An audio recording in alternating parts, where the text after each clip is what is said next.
Hi everyone, welcome to this video. This is a recording of my recent conference paper at the Society of Caribbean Studies Postgraduate Research Conference at Cardiff University, titled From Grand Roy to Grand Estates, Black Psychogeography's Colonial Apparitions, really based on one of the underlying ideas of my PhD. I submitted my PhD in January and I'm currently waiting for my Viva date. And really, it was a historically informed creative writing PhD that used oral history testimonies alongside other sources to tell a Caribbean history of my home county, Northamptonshire, in the UK East Midlands, beginning in 1940 during the war with the presence of black mixed evacuees and the American GIs, and then moving into the arrival of Caribbean people from 1948 onwards. What comes out of that, what came out of that experience of charting the streets I've called home for most of my life is something I began to think about in a British Black Psychogeography, where spaces and places influenced the emotions and behaviour of many of the people I interviewed in my local towns, Northampton, Wellingborough, and Kettering.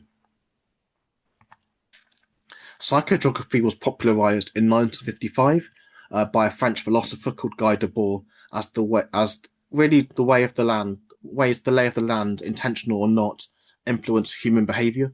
One of the main elements is something called dérive, which is a spontaneous walk through a landscape, often urban cities, where walkers stop to assess atmosphere, so things like sights, sounds, and so forth, that Guy Debord talks about as the norms of experimental behaviour linked to the state of city societies, a method of quick travel through varied settings.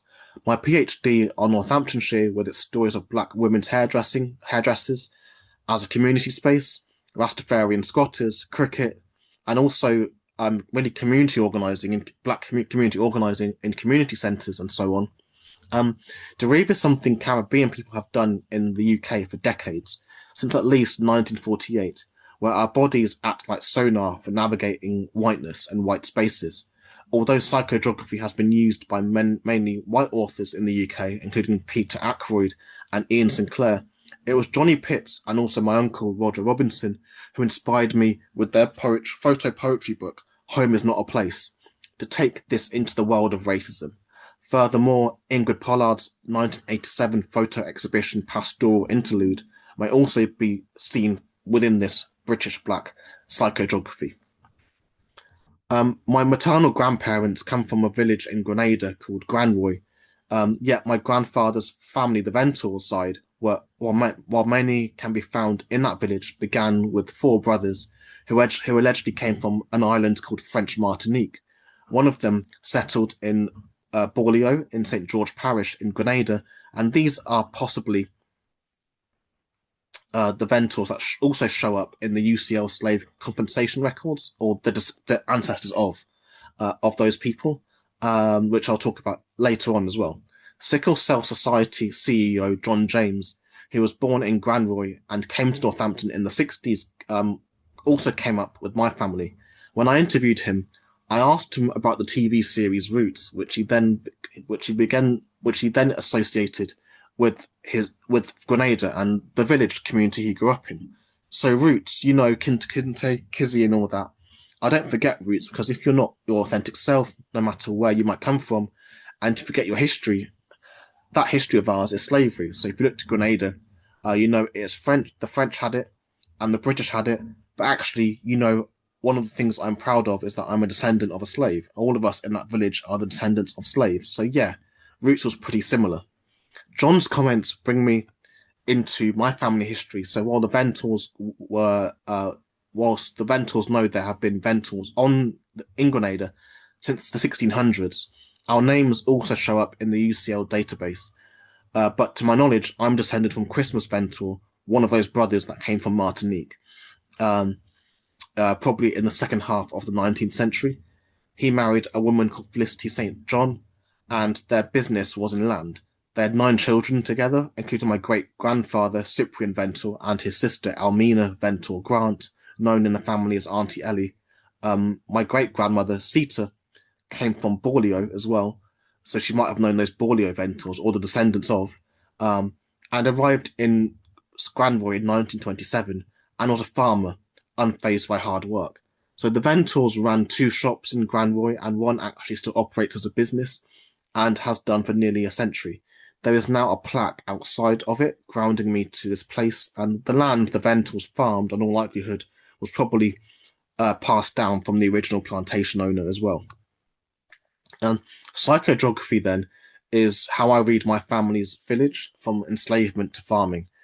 Going back at Easter 2024, this is what I drew from the bush, the steep roads, and the little church, decoding rural space. I was in some kind of peace here, surrounded by people who looked like me, but also the ghosts of enslaved people as well. My great auntie, my great auntie Rosie Augustine, my granddad's sister, who was the first in the family to arrive in Northampton, was buried in that village as well. Um, One day, a cousin was drumming near the graves, which are on the family land, and the air went cold in the middle of spring, or it was spring, but it was really hot. So, and then I saw her, someone I haven't seen since I was 6 years old. I was able to feel the sudden change in ambience in the countryside, connected to the psychic atmospheres. To be in Grenada, then far from Britain, took me back towards Britain, and yet to be at my grandparents' village without my grandparents was to go back to Britain's imperial core, and yet to be unseen by Britain. Enjoyment for this way of learning is not for everyone, and to be able to bathe in what I think of as part of the multiverse, it requires a taste for dressing up, in the dislike for common sense. My friend, criminologist Dominique Walker, says that racism has a smell. She calls it an invisible smog, like when witches smell children. Dom speaks to a politics of smell that she continues to say lingers, has an aroma, and a way of getting in your face without warning. Once detected, you never forget that. That ability to be sensitive to atmosphere. Some part of me feels like it's because I come from people who were in tune with the land. So my great gran was sensitive to the movement of nature, where time was rooted in recurring patterns, not human-made time schedules. She measured time through living things, ecology, like the seasons. In Britain, then, I walk into spaces like museums, art galleries, archives, with my ancestors, and start to feel the shape of colonial history, the blood splatter on the walls, in the air, like metal. Um, the blood splatter is answerable to the ghosts of enslavers and colonizers who live and dwell in docks, country houses, and the rural green estates as former slave properties. As a black person, sort of connected to this history in the present, I walk around these spaces alive to energy, ghosts, and the poltergeist clawing from those paintings. In Ghostly Matters, sociologist Avery Gordon says that Toni Morrison shows us not only that slavery was violent and exploitative, a system, but also that even when it was supposed to be over, it could return to haunt the living, forcing them to coexist with the ghosts in a very material way, by eating, sleeping, dressing, playing, and talking with them, making reconstruction and the freedoms it passes on to us today our haunting inheritance, she writes.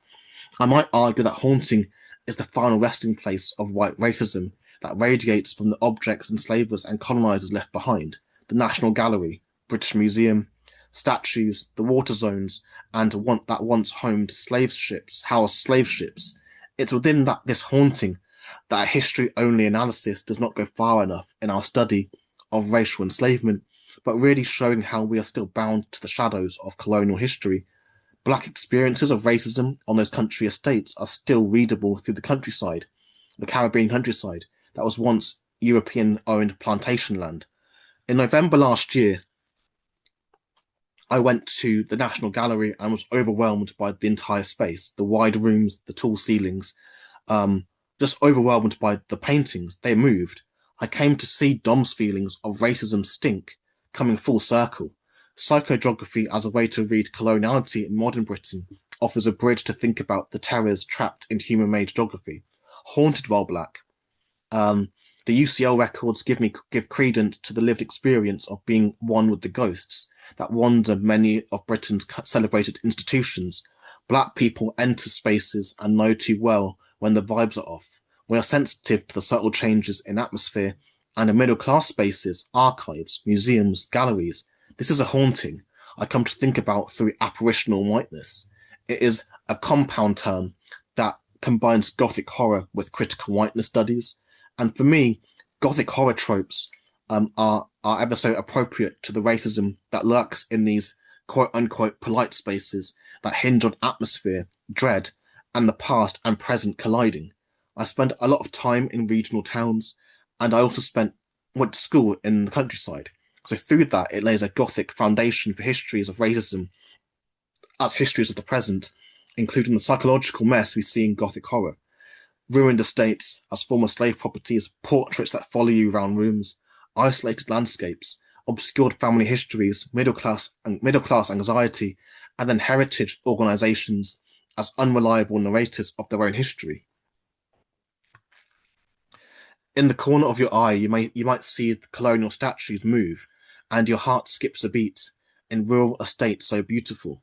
As 29 National Trust properties are tied to histories of racial enslavement, when I go walking around these spaces, I'm taken back to my grandparents' village, where the descendants of enslaved people still live. Be it in Liverpool or London, I come to see the remnants of empire as pure horror.